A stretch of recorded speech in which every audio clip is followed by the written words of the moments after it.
Apologies for this video taking as long as it did to come out. I was gathering the footage for it and all, but then some medical stuff came up and there were other events I was participating in that also took up precious video making time. You know, the usual. Regardless, I hope the game we're looking at today will at least be interesting to you. This game essentially asks the question of what if you had an almost Zelda-like adventure game, but instead of a normal adventure, it's pinball. I certainly found it interesting, and I also have just really wanted to play pinball recently for some reason, so this satisfies that kick as well. Let's take a look, shall we? This is Pinball Spire.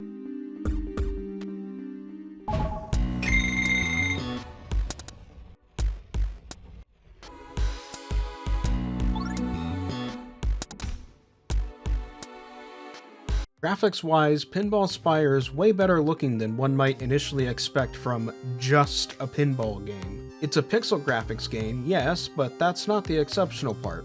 What is exceptional is the use of lighting.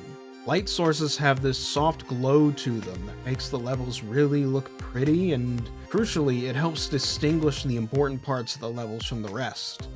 You know, kinda like an actual pinball machine. Your ball can have a distinct trailing glow to help you keep track of it, torches keep the environment lit up, or not if they haven't been lit, and generally the environment does feel like a pinball machine you'd see in an arcade. The music is similarly suitable as well. Nothing crazy, but it's got some decently catchy tunes that'll stick in your head for a little while. And, of course, the flippers and obstacles all have renditions of pretty iconic pinball sounds, so we're covered on that front. But here's a question. What's the story of this pinball game?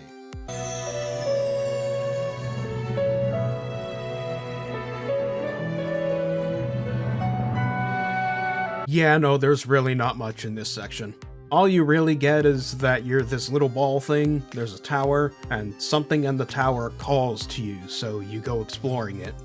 That's it. Whatever's at the top of the tower is your goal. There are hints of weird things inside the tower, like this eyeball creature you start chasing up the tower, but again, we're not dealing with a big narrative-focused game here. It's pinball, which means you gotta have good gameplay over anything else.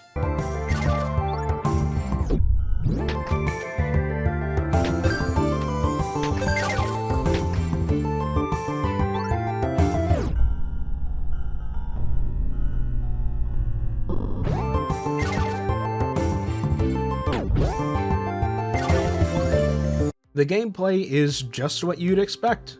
Pinball. I definitely recommend a controller for this one, as it helps keep your left and right flipper presses in check better than a keyboard.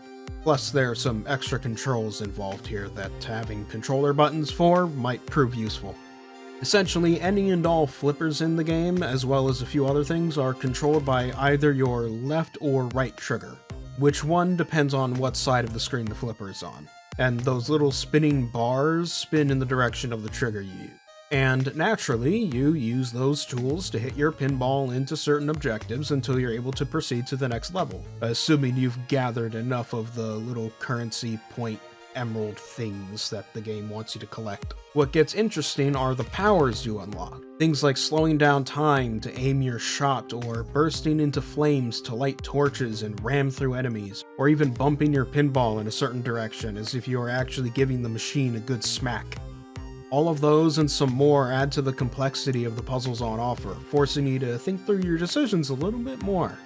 Now, there was one room I got stuck on for a little while because it wasn't entirely clear to me how I was supposed to use one of my abilities, but that was it, and once I found out, I felt kinda dumb for not figuring it out earlier.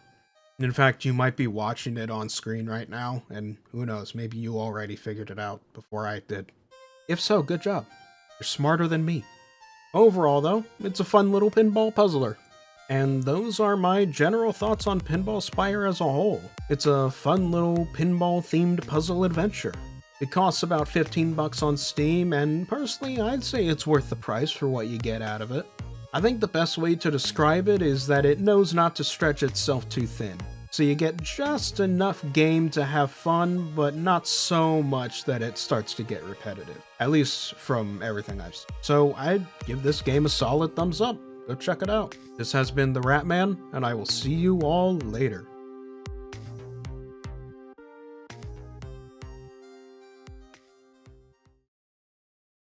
And lastly, a special thank you shout out to Mike Uniturtle, Scarlet, and Reese.